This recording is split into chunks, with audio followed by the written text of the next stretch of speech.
Hello everyone, আসসালামু আলাইকুম। কেমন আছেন সবাই? আশা করছি ভালো আছেন। এই যে এত সুন্দর সিল্কি স্মুথ শাইনি হেয়ারটা দেখতে পাচ্ছেন, এর পিছনে রয়েছে বড় একটা রহস্য। সো রহস্যটা জানতে হলে সম্পূর্ণ ব্লগটি দেখতে হবে। চলুন না পুরো দেখে নেওয়া যাক এটার প্রথম অবস্থা কী ছিল, কতটা ড্যামেজ ছিল, কতটা রাফ ছিল। এই যে দেখেন হেয়ারটার অবস্থা দেখছেন, কী একটা অবস্থা, যেমন ড্যামেজ তেমনি রাফ। ভাইরে ভাই, চুলের তো একদম 12টা বাজিয়ে ফেলছে। ঠিক আছে, এরকম 12টা বাজানো হেয়ারগুলোকে পারফেক্ট লুক দিতে আমার কাছে কিন্তু বেশ ভালো লাগে। হেয়ারগুলো আমার কাছে একটা চ্যালেঞ্জ, আর এই প্রত্যেকটা চ্যালেঞ্জ আমার কাছে অ্যাকসেপ্ট করে সেটাকে পূরণ করা খুবই আনন্দদায়ক আমার জন্য। সো এই হেয়ারটাও আমার জন্য একটা চ্যালেঞ্জিং ছিল। সো এটার পারফেক্ট লুক আমি দিয়েছি। সো আপনারা দেখতেই পাচ্ছেন এটার ফাইনাল রেজাল্ট।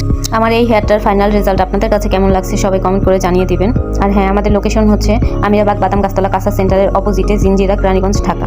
হ্যাঁ, আসার আগে অবশ্যই কল করে আসবেন। আমাদের ফোন নাম্বারটি স্ক্রিনে দেওয়া থাকবে, ক্যাপশনটা পড়ে তারপরে বুঝে তারপরে আসবেন সবাই। এতক্ষণ আমার সাথে থাকার জন্য সবাইকে অসংখ্য ধন্যবাদ। এরকম আরও অসংখ্য সুন্দর সুন্দর কাজ দেখতে অবশ্যই আমার পেজটিতে ফলো দিয়ে রাখবেন।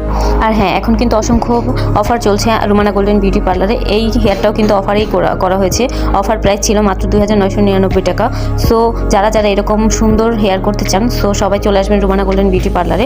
আমাদের সাথে ইনবক্সে যোগাযোগ করবেন, নয়তো কল করে আসবেন। আগে থেকে বুকিং নেওয়া হয় আমাদের এখানে। সো যারাই আসবেন আগে বুকিং করে তারপর আসবেন। হুটহাট করে আসলে কিন্তু কাজ করতে পারবো না, কারণ আমাদের প্রত্যেক দিনের শিডিউল প্রত্যেক দিন কমপ্লিট করা হয়।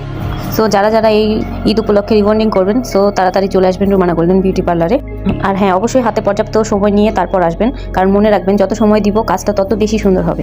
সো আজকে এ পর্যন্তই। সবাই সুস্থ থাকবেন, ভালো থাকবেন। আল্লাহ হাফেজ। আর হ্যাঁ, অবশ্যই কমেন্ট বক্সে জানিয়ে যাবেন আমার এই আজকের ব্লগটি আপনাদের কাছে কেমন লেগেছে।